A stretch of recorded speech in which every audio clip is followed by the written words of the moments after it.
Her 2 young daughters were playing on the beach building sandcastles, left unattended for not more than a moment, but when she returned, they had vanished without a trace. For 8 agonizing months, the heartbroken single mother searched desperately for her little girls, coordinating with police and combing every possible area of Australia, with no sign of them. But fate intervened when, while setting up new missing children signs at a remote beach, a seaplane pilot approached her, claiming he just flew over an uninhabited private island and noticed something very strange. This discovery and chance encounter would change the entire case in ways no one could have imagined. Before we dive into this shocking story, let us know where you're watching from today, and if you like this video, don't forget to subscribe. Alexandra stepped out of the unmarked police car, feeling the warm Australian breeze against her face. She brushed a strand of hair from her eyes and glanced at the man who had driven her here, Ben, a police officer dressed in civilian clothes. His car was parked near a small wooden structure that served as both security lodge and information centre for this quiet beach in Western Australia. "This way," Ben said, leading her toward the building. Unlike the bustling tourist beaches of Queensland, this stretch of shoreline was serene, mostly frequented by locals from the nearby community. Alexandra could count the number of visitors on one hand as she scanned the beach. Ben walked ahead of her with purpose in his stride. At the door of the security lodge, he flashed his badge to the 2 men standing guard. They nodded in recognition and ushered them inside. The interior was simple but functional, with maps of the coastline pinned to corkboards and a radio system humming quietly in the corner. "This is Alexandra," Ben introduced her to the 3 local authorities inside. "The mother of Casey and Chloe, the missing girls I told you about." The tallest of the men nodded solemnly. "The Queensland case, we received the reports a few months back." Alexandra stood straighter, clutching her purse tightly. "Yes, my daughters have been missing for 8 months now." Her voice remained steady despite the pain that flashed across her face. "They were last seen at a beach in Queensland." Ben placed a supportive hand on her shoulder. "We've been searching across all states, last month in New South Wales, last week in Perth.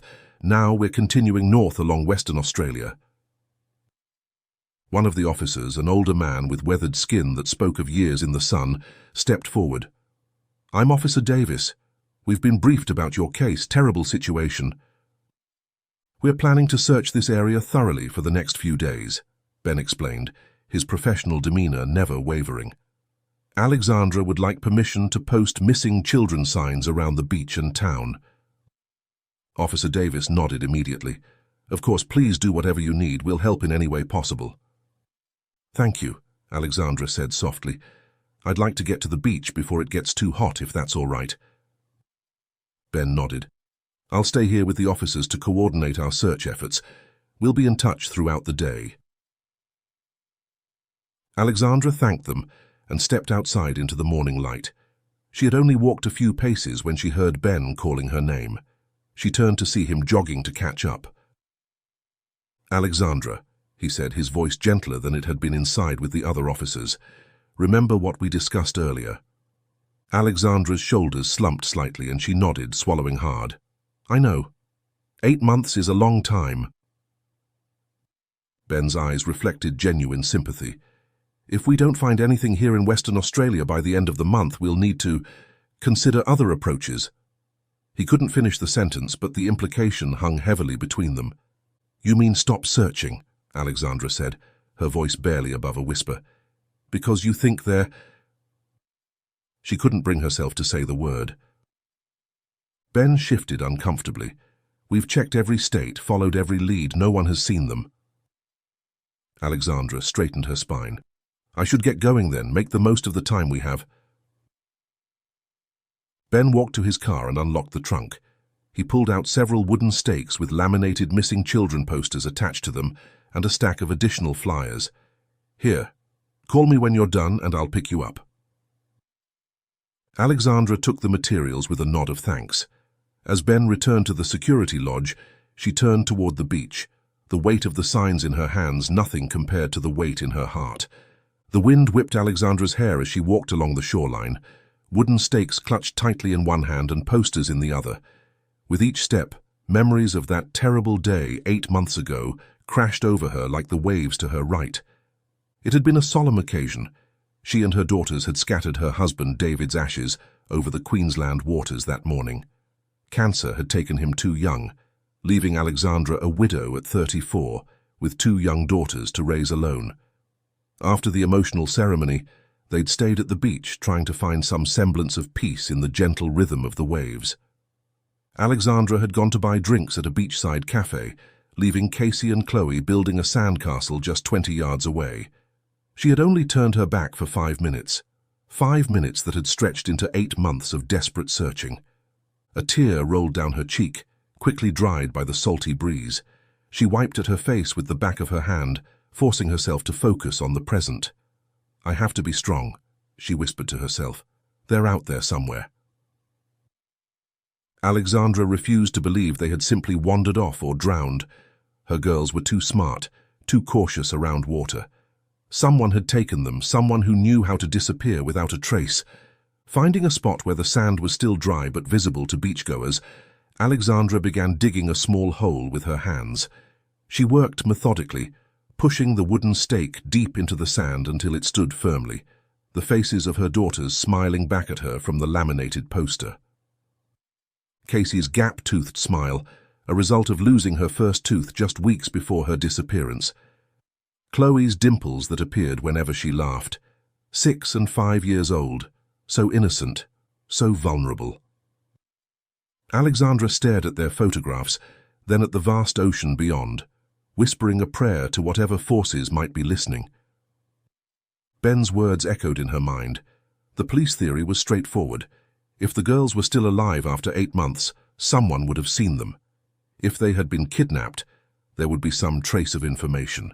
A ransom demand, credit card transactions, something. The lack of evidence led them to believe the worst. Lost in her thoughts, Alexandra didn't immediately notice the approaching aircraft. The buzz of the engine grew louder, pulling her attention to the sky where a seaplane was descending toward the water, its pontoons skimming the surface as it made a smooth landing. Alexandra quickly glanced around, wondering if she had inadvertently chosen a designated landing area for her sign placement. She was about to retrieve it when she saw a man exit the seaplane and start jogging in her direction. "I'm sorry," she called out as he approached. "I didn't realize this was a landing area. I'll move the sign." No, the man waved dismissively as he reached her. "It's not your fault at all. I don't usually land here." He was tall with windswept hair and the tanned skin of someone who spent most of his time outdoors. "My name's Robert Martin," he said, extending his hand. "I saw you placing the sign and recognized the photos from the news." Alexandra shook his hand tentatively. "I'm sorry, but I'm quite busy. I don't have time for—" "I'm not looking for an autograph," Robert cut in quickly, looking embarrassed. "I just—" He paused, looking from Alexandra to the poster and back again. "I think I've seen your daughters." Alexandra's heart skipped a beat. "What? Where?" "I was flying over Middle Island, not far from here," Robert explained, gesturing toward the horizon. "I was at a low altitude and saw 2 young girls who looked about the same age as your children. I was on my way to report it to authorities when I spotted you here." "Middle Island?" Alexandra repeated, her mind racing. "Yes, it's supposed to be uninhabited. It's a private island marked that way on maps. That's why I found it strange to see children there." Rogert's expression was earnest as he continued. "They were with 2 men on the beach. I didn't get a clear view of their faces from the plane, but when I saw your poster just now—" Alexandra clutched the remaining wooden stake so tightly, her knuckles turned white. "We need to go to the police right now." Robert nodded. "I was heading there anyway. Don't worry, the authorities will check it out and confirm if they're your daughters." Hope, dangerous, fragile hope, flickered in Alexandra's chest as she followed Robert back toward the security lodge, where Ben waited with the local officers. Alexandra and Robert hurried into the small building, where Ben was still talking with the local officers. The conversation stopped as they entered, all eyes turning toward them. "Alexandra," Ben asked, noting her flushed face and rapid breathing, Officer Davis nodded in recognition at Roggett. "Martin, didn't expect to see you today." "I need to report something," Roggett said without preamble. "I was flying over Middle Island about an hour ago and saw 2 young girls with a few men on the beach." Ben straightened, his attention immediately captured. "Middle Island is uninhabited, isn't it?" "It's a private island," Officer Davis explained, "owned by a group of wealthy individuals. They visit occasionally." Roggett turned to Alexandra. "When I saw you on the beach with the missing poster, I realized the girls I spotted looked similar to your daughters." "Are you certain of this?" Ben asked, his tone measured but urgent. Roggett shook his head slightly. "I can't be 100% sure. I was just flying by, didn't get a clear look at their faces." Officer Davis typed something into the computer terminal. "It could easily be the children of the island owners," he suggested, his fingers tapping on the keyboard. "Let me check our database." Alexandra stepped forward, her voice trembling but determined. "I need you to check. Please, if there's even a slight chance." "We understand," Ben assured her, though his expression remained carefully neutral. The tension in the room was palpable as Officer Davis clicked through various screens. Alexandra couldn't stop her gaze from darting between the computer and Ben's face, looking for any sign, any reaction. "Here we go," Officer Davis finally said. "Middle Island is jointly owned by several wealthy individuals from Perth and Sydney. According to our records, at least 3 of them have young daughters between the ages of 4 and 8. Alexandra's momentary hope dimmed. "But what if—" "So what Roggett saw was most likely the owner's children," Officer Davis concluded, leaning back in his chair. "Mystery solved." Alexandra shook her head adamantly. "You don't know that for certain. Please, couldn't someone go check? Just to be sure." Officer Davis exchanged glances with his colleagues. "Mrs. Hamilton, your daughters went missing in Queensland, thousands of kilometers from here. It's highly unlikely that—" "Please," Alexandra interrupted, her voice breaking. "I've been searching for 8 months. What's one more check? What if they're there and we do nothing?" Ben stepped forward. "Alexandra, I understand how you feel, but—" "No, you don't understand," she said, turning to face him. "You can't possibly understand what it's like to lose your children, to not know if they're alive or dead, to imagine them calling for you every night when you close your eyes." The room fell silent. Even Officer Davis looked uncomfortable. "What about a compromise?" Ben finally suggested. "We'll send officers to the island to check, just to be thorough. They can make inquiries about whether anyone has seen Casey and Chloe." Officer Davis sighed but nodded reluctantly. "I suppose we could arrange that." "Thank you," Alexandra whispered, relief flooding through her. "Wait outside with Roggett," Ben told her gently. "I need to discuss the logistics with the officers." Alexandra nodded and followed Roggett out of the room, feeling a strange mixture of hope and trepidation. As the door closed behind them, she could hear Ben's voice, now firmer and more authoritative, as he began coordinating with the local authorities. "I'm sorry if I got your hopes up," Roggett said as they stood outside the security lodge. The midday sun was high overhead, casting short shadows on the sandy ground. Alexandra shook her head. "Don't apologize, we don't know what they'll find yet." Before Roggett could respond, the door opened and Ben emerged, followed by 2 uniformed officers. The officers appeared to be locals, with the same weathered skin and relaxed demeanor that seemed common in this coastal community. "Alexandra," Ben said, "we've arranged for these officers to visit Middle Island. They know the owners better than I do, which should make things easier." The taller of the 2 officers nodded toward Alexandra. "We'll be thorough, ma'am." Roggett stepped forward. "I can take them in my seaplane. It'll be faster than going by boat." Ben considered this, then nodded. "That would be helpful, thank you." As the officers coordinated with Roggett, Alexandra watched them closely, desperately wanting to go along but knowing they wouldn't allow it. Roggett approached her before boarding the seaplane.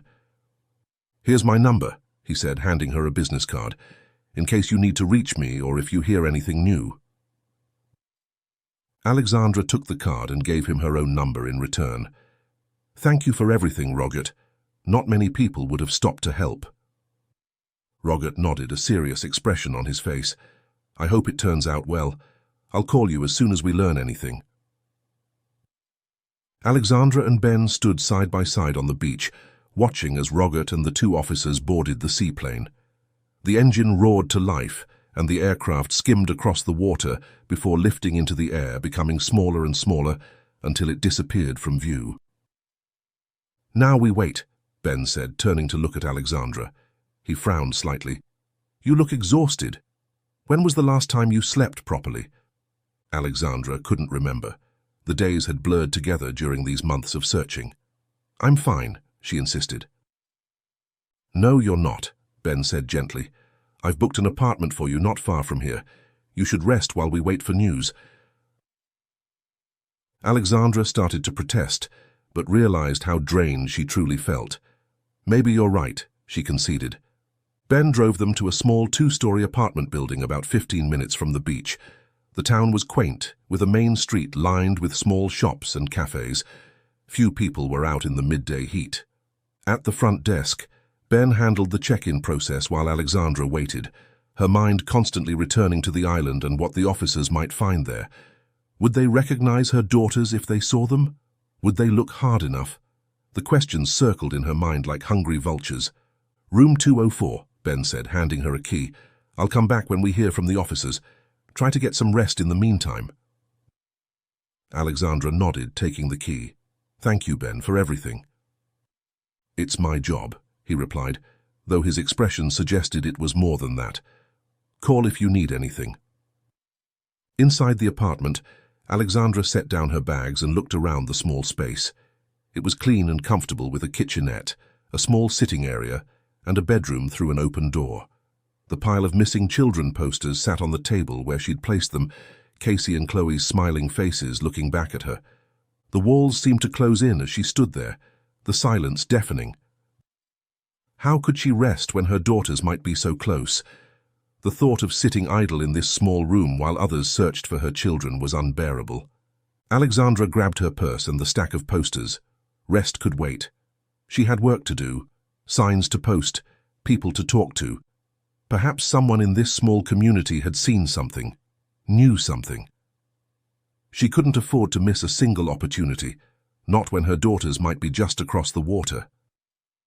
With renewed determination, she left the apartment, locking the door behind her. Alexandra moved methodically through the small seaside town, the stack of posters gradually diminishing as she taped them to lampposts, shop windows, and community bulletin boards. Each poster was a silent plea, a desperate mother's call for help. The town was sleepy in the afternoon heat, with few people on the streets. Those she did encounter gave her sympathetic looks, but shook their heads when she asked if they'd seen her daughters. Their kindness was genuine, but it did little to ease her growing anxiety. The town centre gave way to a small park, with scattered benches and a playground that sat empty in the afternoon sun. Alexandra approached a light pole near the park's entrance and began securing a poster with tape she'd borrowed from a shop owner. "Those your little ones?" a voice asked from behind her. Alexandra turned to find an elderly man watching her work. He was thin and weathered, with deeply tanned skin that suggested a lifetime spent outdoors. His clothes were simple but clean, worn khaki pants and a faded blue button-up shirt. "Yes," Alexandra replied, smoothing the edges of the poster. "My daughters. They've been missing for 8 months now." The man stepped closer, squinting at the photographs. "Thought so, they look familiar." Alexandra's heart skipped a beat, but she'd experienced too many false hopes to let her excitement show. "Familiar? You've seen them?" The man tilted his head, studying the images. "Maybe, can't say for certain." He gestured vaguely toward the ocean. "I'm a fisherman, you see. Been one all my life. Got a good memory for faces, even little ones." "Please," Alexandra said, trying to keep her voice steady. "If you've seen them, any information could help." The man scratched his chin thoughtfully. "It was one morning not too long ago. I was heading out early just before sunrise. Saw a yacht heading toward Middle Island. There were 2 little girls on deck." Alexandra felt light-headed suddenly. "Middle Island? That's right, rich folks own it. Keep to themselves mostly." The man's eyes narrowed as he continued to study the poster. Looking at these photos now, I'd say the girls I saw looked mighty similar.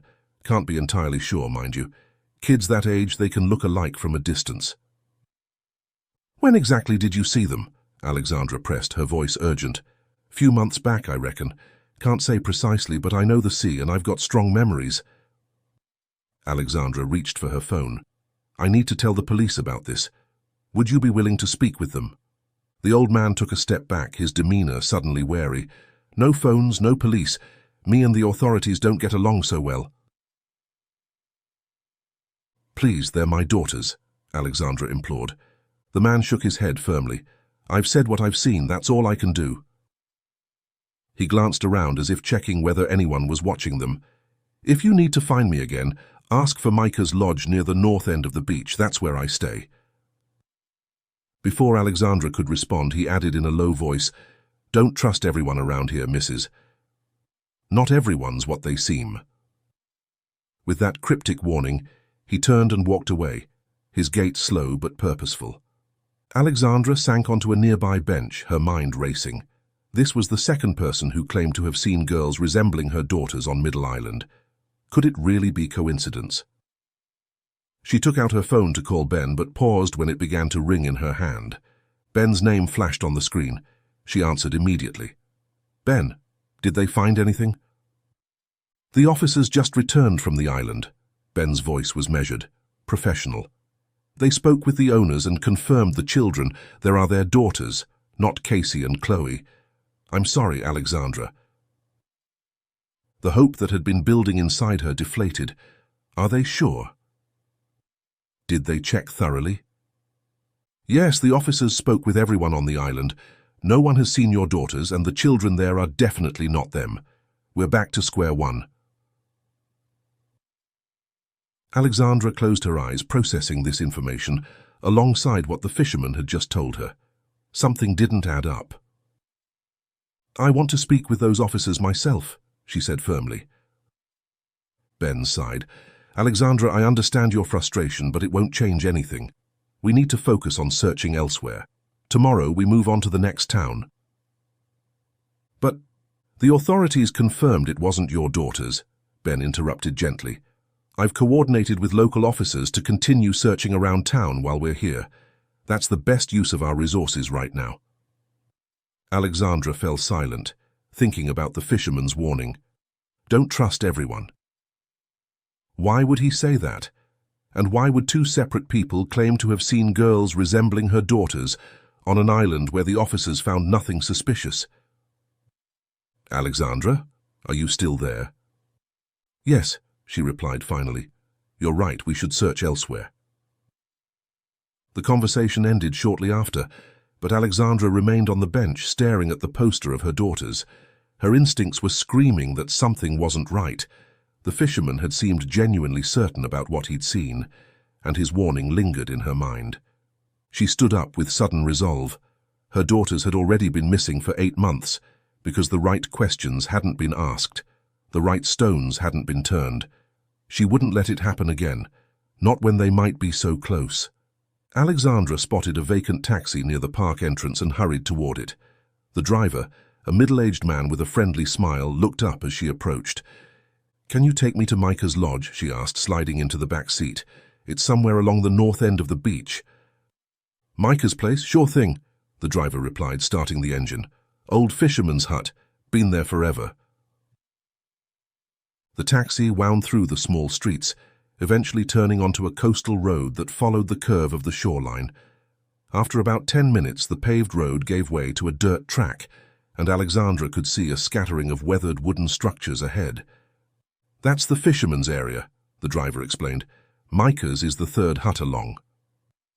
Alexandra paid the fare and stepped out onto the sandy ground. The air smelled strongly of salt and fish, with nets drying on wooden racks and small boats pulled up onto the shore. A few men worked quietly, mending equipment or sorting their catch. She made her way toward the third hut, her shoes sinking slightly into the sand with each step. The structure was small but sturdy, with walls weathered to a silvery grey from years of exposure to the elements. Outside, various fishing tools hung from hooks. The old man she'd met in the park was sitting on a wooden crate, methodically cleaning a collection of lures. He looked up as her shadow fell across him. "You found me then," he stated simply, setting aside his work. "I need to know more about what you saw," Alexandra said without preamble, "and what you meant when you said not to trust everyone."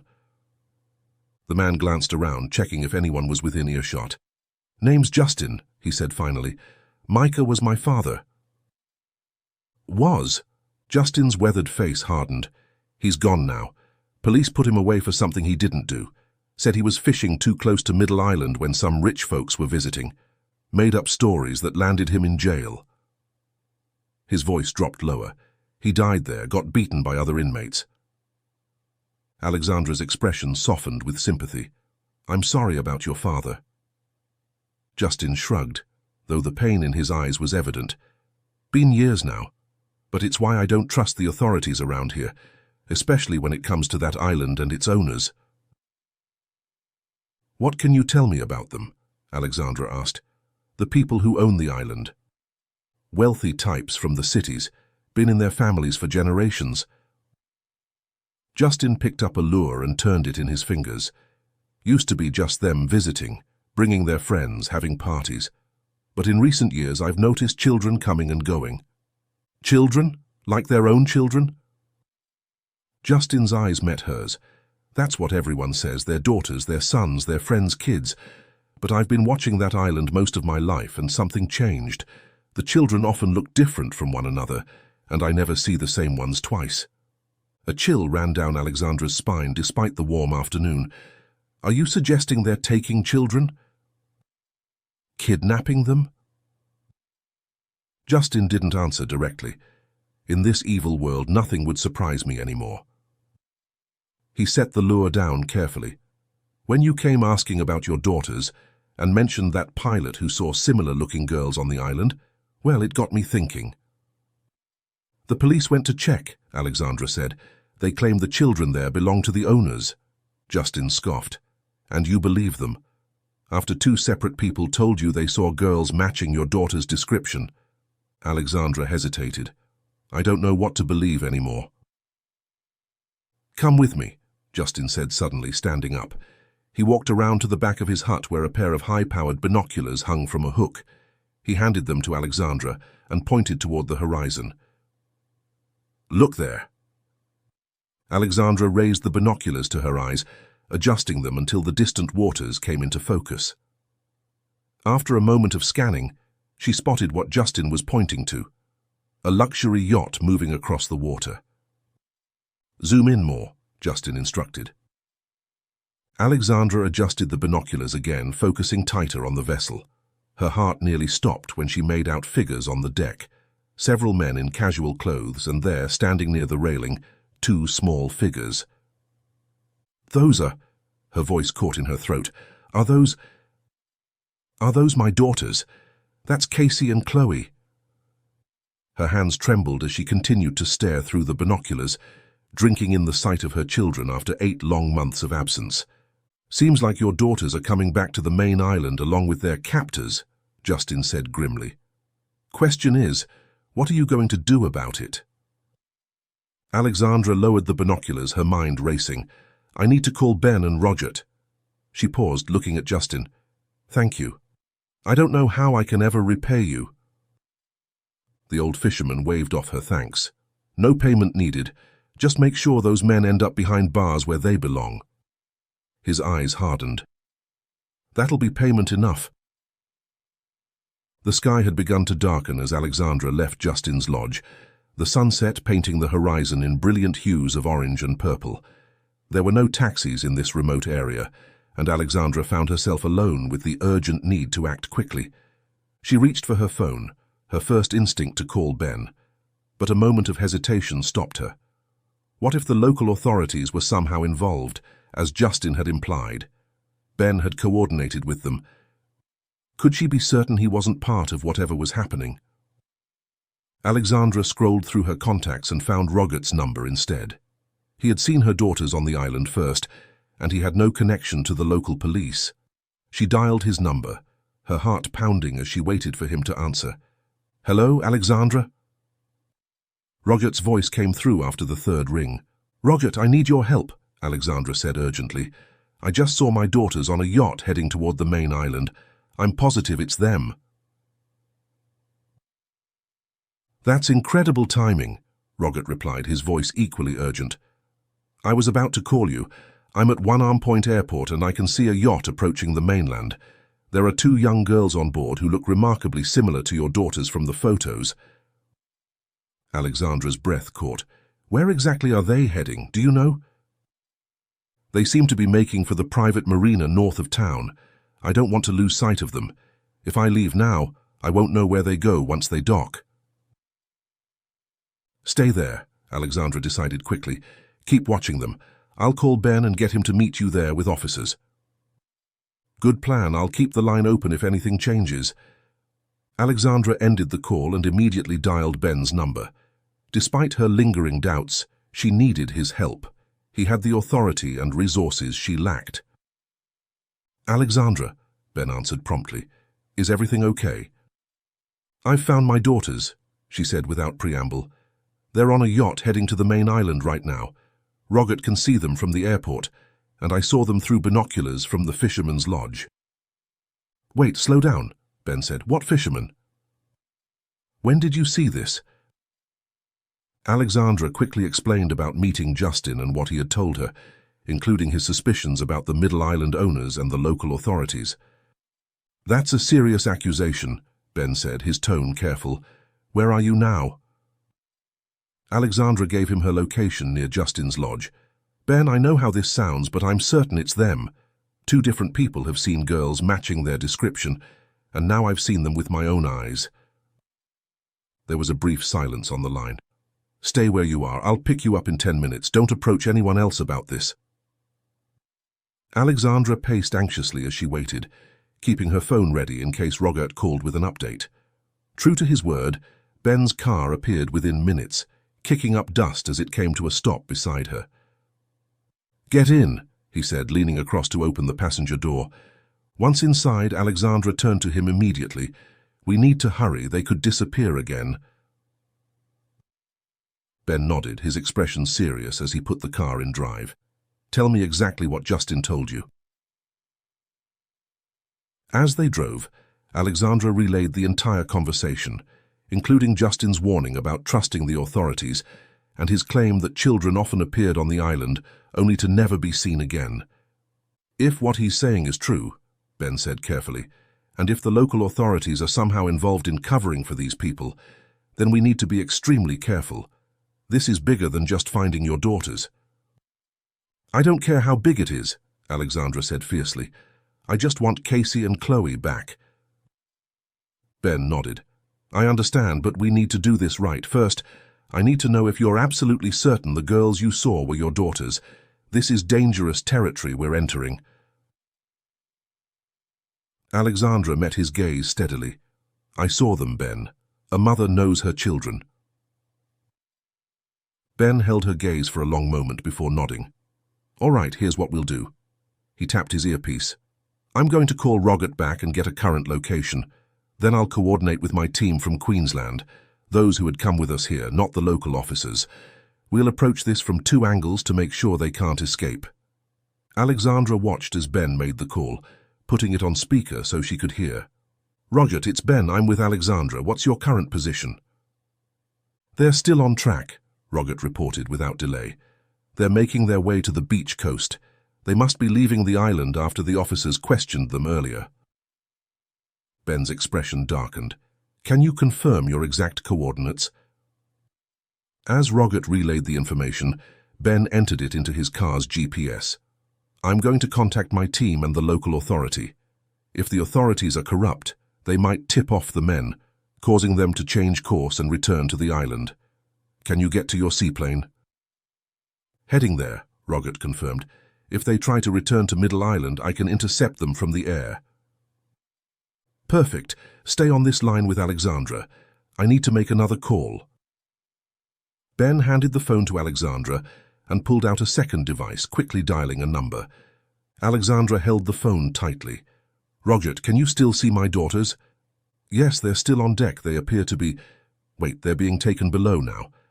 I think they're preparing to land. Ben ended his call and turned to Alexandra. My team is in position, and I've informed the local authorities about everything you told me. We'll approach from the south while my team moves in from the north. If those men get tipped off, we know it must be the police and they would head back to the water. Roggett can track them from the air. We'll have them surrounded. Alexandra nodded, a mixture of fear and determination coursing through her. What about the local police if they're involved? I just called the state police commissioner directly, Ben said grimly. If the local authorities are corrupt, we're about to find out. As if on cue, Ben's radio crackled to life. Officer Hanson, this is dispatch. We've received reports of suspicious activity at Jologo Beach. Please confirm your position. Ben exchanged a look with Alexandra before responding. This is Hanson. I'm en route to Jologo Beach now with Mrs. Hamilton. ETA 5 minutes. Copy that. Local units have been dispatched as well. Ben turned off the radio and increased his speed. Now we'll see where everyone's loyalties lie. The sunset had given way to dusk by the time Ben's car approached Jologo Beach. He parked on a rise overlooking the shoreline, providing them with a clear view while keeping a safe distance. Through his binoculars, Ben could see a black luxury SUV already parked near the water's edge, waiting. There, he said, handing the binoculars to Alexandra. The yacht is approaching that section of beach. Look at the figures disembarking from the smaller boat. Alexandra adjusted the focus, her hands trembling slightly. I see them.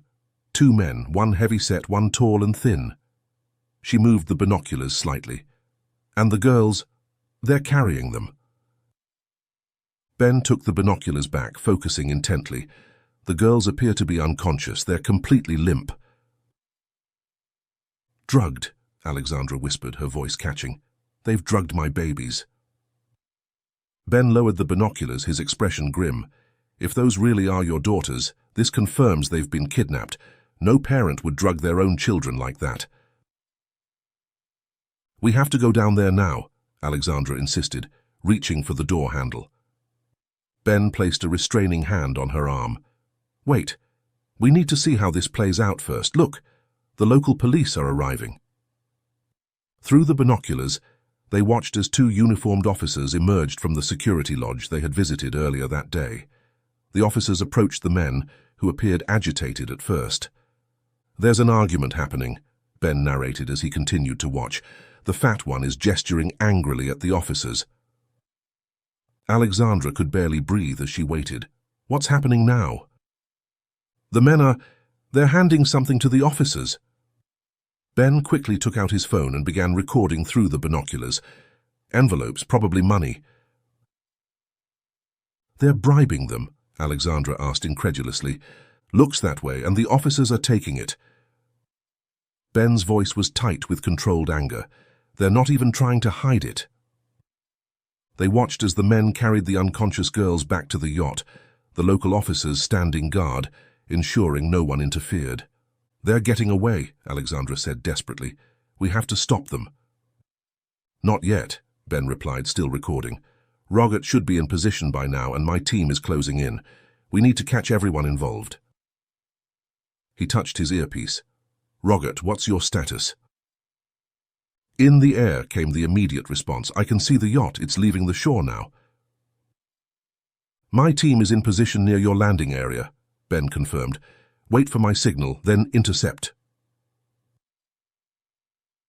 Alexandra clutched the dashboard, her knuckles white. What if something goes wrong? What if they hurt the girls? Ben placed a reassuring hand on her shoulder. These men want the girls alive. That's why they've kept them all these months. Trust me, Alexandra. We're going to get them back. They waited in tense silence as the yacht moved back further out to sea. Ben continued to observe through the binoculars, occasionally updating Alexandra on what he could see. The yacht is about half a kilometer out now, he finally said. Time to move. He spoke into his earpiece again. All units, move in now. Roggett, you're clear to intercept. Through the binoculars, Alexandra could see the distant shape of a seaplane approaching from the north. It descended rapidly, landing on the water with a splash of white foam. It's happening, Ben said, starting the car. "We're going to intercept the corrupt officers. Stay in the car until I tell you it's safe." He drove quickly down to the beach, pulling up not far from where the local officers still stood. The men looked up in surprise as Ben's car approached. "What's the plan?" Alexandra asked nervously. "I'm going to arrest them," Ben said simply. "This evidence is irrefutable. You stay here and keep watching the water. I'll signal when it's safe to come out." Alexandra nodded, her eyes fixed on the distant scene unfolding on the water. Through the binoculars she could see Rogert's seaplane positioned in front of the yacht, blocking its path. Small figures that must be Ben's team were boarding the vessel from a speedboat that had appeared from the north. "They're surrounding them," she whispered to herself. "Please, please let my girls be safe." Alexandra watched through the binoculars as the drama unfolded on the water. The officers from Ben's team had their weapons drawn as they boarded the yacht. One of the bodyguards attempted to jump overboard, but a shot rang out, likely aimed at his leg to prevent escape. The rest of the men raised their hands in surrender. Meanwhile, on the beach, Ben approached the local officers with purpose in his stride. Alexandra couldn't hear what was being said, but she could see the confusion on their faces turn to alarm as Ben pulled out handcuffs. One officer tried to back away, reaching toward his holster, but Ben was faster. Within moments, both local officers were in handcuffs, looking stunned as Ben searched their pockets. He pulled out the envelopes they had received earlier, holding them up as evidence. Alexandra's attention returned to the water, where she could see officers escorting the handcuffed men onto a police boat that had appeared alongside the yacht. Most importantly, she could see two small figures being carefully carried aboard Rogert's seaplane. Her heart leapt into her throat. "Casey, Chloe," she whispered, though they were too far away to hear. Ben waved toward the car, signaling that it was safe for her to come out. Alexandra didn't hesitate, throwing open the door and racing across the sand toward him. "They've got them," Ben confirmed as she approached. "Rogert is bringing them to shore now, and paramedics are on their way." The arrested officers looked stunned, one of them shaking his head in disbelief. "You don't understand," he was saying to Ben. "Those families bring money to this community. They volunteer funds for our schools, our infrastructure. Without them, this town would die." "So you looked the other way while they kidnapped children?" Ben's voice was cold with disgust. "We didn't know about any kidnapping," the other officer protested. "They told us the children were theirs or belonged to friends. We had no reason to question it."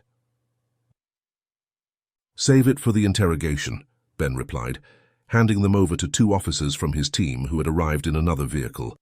Alexandra barely registered this exchange, her eyes fixed on the water where Rogert's seaplane was taxiing toward shore.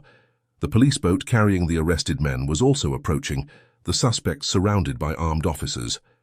"What happens now?" she asked Ben. "We take the suspects to the main police station in town, not the local outpost. The girls will be checked by medical professionals and then reunited with you." Ben placed a hand on her shoulder. "It's almost over, Alexandra."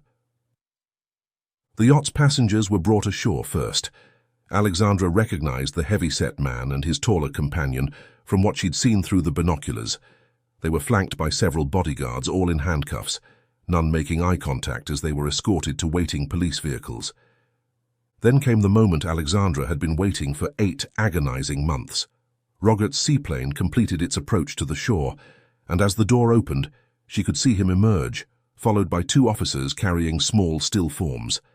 Alexandra ran forward, her heart pounding. "Casey, Chloe!" As the officers carried the girls closer, there was no doubt in Alexandra's mind these were her daughters. Their faces were thinner than she remembered, and their hair had grown longer, but they were unmistakably her children. "Are they okay?" she asked frantically, reaching out to touch Casey's cheek. "Why aren't they waking up?" "They appear to have been sedated," one of the officers explained gently. "The paramedics are here to check them over." An ambulance had indeed arrived, its lights flashing as it parked as close to the beach as possible. 2 paramedics hurried over with a stretcher.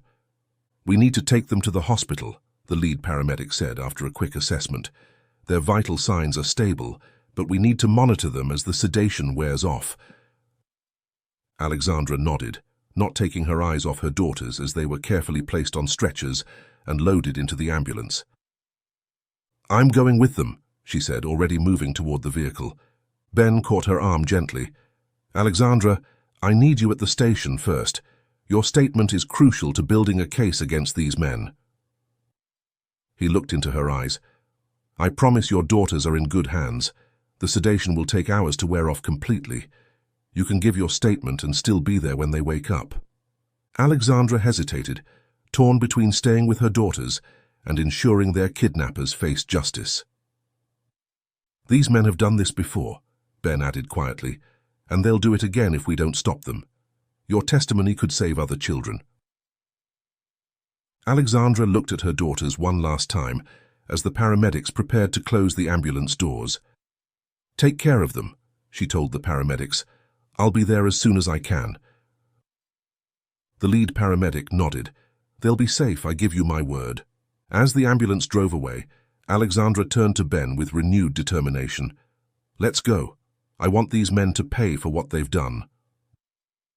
The town's main police station was a stark contrast to the small coastal outpost they'd visited earlier. This was a proper law enforcement facility, with secure holding cells and formal interview rooms. Alexandra was led to one such room, where a female officer with kind eyes introduced herself as Detective Liu. The detective had a careful, methodical manner as she prepared to take Alexandra's statement. "I understand this has been an incredibly difficult day," Detective Liu began, setting up a recording device.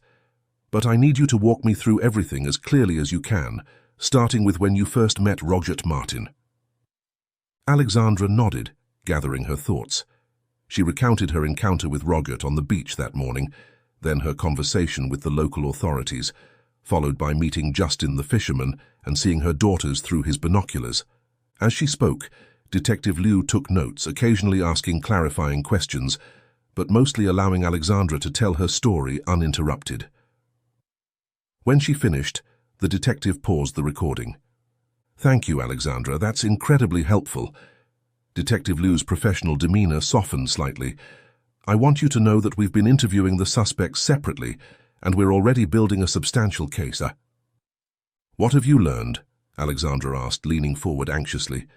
"The bodyguards have been more forthcoming than their employers," Detective Liu explained. "According to their statements, this operation goes beyond just your daughters. They've admitted that multiple children have been taken over the years." Alexandra felt sick. "How many?" "We don't have an exact number yet, but at least a dozen over the past several years. Some were kept at their mansion outside Broome, others brought to the island for what they called weekend trips." The detective's expression darkened. "We don't know the full extent of what these men did with the children while in their custody. Given the circumstances and profiles of the suspects, we can only suspect the worst, though we'll need further investigation to confirm." She paused, her voice lowering. "What we do know is that the older children, once they reached a certain age, were apparently sold to associates overseas." Alexandra felt sick. "My God," she whispered, covering her mouth. "Are you telling me these men, with my children?" She couldn't bring herself to finish the terrible question. "And the local police knew about this all along?" "Some of them, yes, they were paid to look the other way, told that the children were relatives or family friends." Detective Liu shook her head in disgust. "Money and influence can corrupt, especially in small, isolated communities dependent on wealthy patrons." Alexandra's hands trembled slightly as she processed this information. "Will you be able to find the other children? Bring them home?" "We're already coordinating with international agencies. This will become a federal case given its scope." Detective Liu placed a reassuring hand on Alexandra's arm. "Your daughters are lucky. Many of these children have been missing for years, and we might never have found them if not for your persistence." "Do you have enough evidence?" Alexandra asked anxiously. "These men seem powerful. What if they use their money and connections to escape justice?" "Between the physical evidence, the confessions we're gathering, and testimonies from witnesses like yourself, Roger and Justin, we have a solid case. Money and influence have their limits in this country, especially in cases involving child trafficking." Detective Liu's expression was determined. This will be a long legal battle, but we're committed to seeing it through. Alexandra nodded, feeling a weight lift from her shoulders. After 8 months of desperate searching, justice was finally within reach. What about the corrupted officers? Will they face charges too? Absolutely. Internal Affairs is already investigating the entire coastal station. Every officer will be questioned, and those involved will be prosecuted. Detective Liu's voice hardened. We take corruption within our ranks very seriously. After answering a few more questions and signing her statement, Alexandra was finally free to go. Outside the interview room, she found Roger waiting for her. I wanted to make sure you were okay, he said, standing as she approached, and to offer you a ride to the hospital if you need one. Thank you, Alexandra said with genuine gratitude, for everything. If you hadn't spotted my daughters from your plane this morning... Roget shook his head. I'm just glad I could help. The officers told me their plane is being processed for evidence, so I'm grounded for a day or two anyway. Ben appeared from another corridor, looking tired but satisfied. All done here, Alexandra. One of my officers can drive you to the hospital now. Actually, Alexandra looked at Roget, I'd appreciate it if you'd come with me. You were part of bringing my daughters home. I'd like you to be there when they wake up. Roget seemed surprised but nodded. I'd be honored. Ben called over a young officer who would drive them to the hospital. As they prepared to leave, Ben touched Alexandra's arm gently. We've got a long road ahead with the legal proceedings, but the most important thing is that Casey and Chloe are safe now. You did it, Alexandra. You never gave up and you found them. Alexandra smiled through sudden tears. Thank you, Ben, for believing in me when others didn't. With that, she left with Roget, her heart lighter than it had been in 8 long months, eager to finally reunite with her daughters. The hospital corridor was quiet as Alexandra and Roget followed the nurse toward the room where Casey and Chloe had been taken. Each step brought Alexandra closer to a moment she had dreamed about for 8 agonizing months, a reunion she had sometimes feared would never happen. They're both doing well, the nurse explained as they walked. The sedative they were given was mild, meant to keep them calm rather than completely unconscious. They've been awake for about 20 minutes now. Alexandra's heart raced as the nurse stopped outside a door marked 215. They're right in here. Take as much time as you need. With trembling hands, Alexandra pushed open the door. The room was bright with afternoon sunlight streaming through the windows. 2 small beds stood side by side, and sitting up in them, looking somewhat bewildered but alert, were Casey and Chloe. For a moment no one moved or spoke. Then Casey's eyes widened in recognition. Mommy! Alexandra rushed forward, gathering both girls into her arms as tears flowed freely down her cheeks. My babies, she whispered, holding them close, feeling their warmth, their solidity, proof that this wasn't just another dream. I've missed you so much. Chloe's small arms wrapped around her mother's neck. You found us, Mommy, you really found us. I never stopped looking, Alexandra assured them, pulling back slightly to look at their faces. They were thinner than she remembered, with longer hair and slightly sun-darkened skin, but their eyes were the same. Casey's deep brown, Chloe's hazel flecked with gold. I searched the whole country for you both. The nurse returned briefly to check their vitals, confirming that both girls were healthy and the effects of the sedative had almost completely worn off. When she left, Alexandra sat on the edge of the bed, keeping one daughter on each side of her, unable to stop touching them, reassuring herself they were really there. This is Roget, she said, gesturing to where he stood quietly by the door. He helped find you. He's a pilot. Roget stepped forward with a gentle smile. Hello there. I saw you both waving at my seaplane this morning when I flew over the island. Casey's face lit up with recognition. I remember. We saw your plane and waved really big, hoping you'd see us. Well, it worked, Roget told her. I saw you both and recognized you from your mum's missing posters. Alexandra kissed the top of each girl's head, then asked the question that had been haunting her. Did those men... did they hurt you at all? Both girls shook their heads. They were nice to us, Chloe said. They gave us toys and pretty dresses. They just made us pretend to be their daughters, Casey added. We had to call them uncle and do whatever they said. Alexandra felt a complex mixture of relief and anger. Relief that her daughters hadn't been physically harmed, anger at how these men had manipulated them. We shouldn't have gone with them that day, Casey said suddenly, her eyes filling with tears. But they said they had a princess castle to show us, and that you knew about it. They said it was a surprise you planned. Alexandra hugged her tighter. It wasn't your fault, sweetheart. They tricked you. Adults shouldn't lie to children like that. We missed you every day, Chloe said, her small hand finding Alexandra's. The uncles said you were on a trip and would come get us soon, but you never came. After a while, we knew they were lying. Alexandra brushed a strand of hair from Chloe's face. I never stopped looking for you. Not for a single day. What happens now, Mummy? Casey asked. Do we go home? Yes, sweetheart. As soon as the doctors say you're ready, we'll go home. Alexandra smiled, a true smile that reached her eyes for the first time in months. We have a lot of catching up to do. Robert cleared his throat softly. I should probably give you all some time alone. I'm glad everything worked out. Alexandra looked up at him gratefully. Thank you again, Robert. I don't know how to repay you. He shook his head. Seeing this reunion is payment enough. Take care of each other. With a final smile at the girls, he left the room. As the afternoon sunlight streamed through the window, Alexandra sat with her daughters, listening to them recount their experiences in their childish way, answering their questions about home and what would happen next. There would be more interviews with specialists, therapy to process their ordeal, and a long legal process ahead, but none of that mattered in this moment. What mattered was that Casey and Chloe were safe. Against all odds, against the dwindling hope of law enforcement and the passage of time that typically dimmed the chances of finding missing children alive, they had beaten the statistics. They were going home.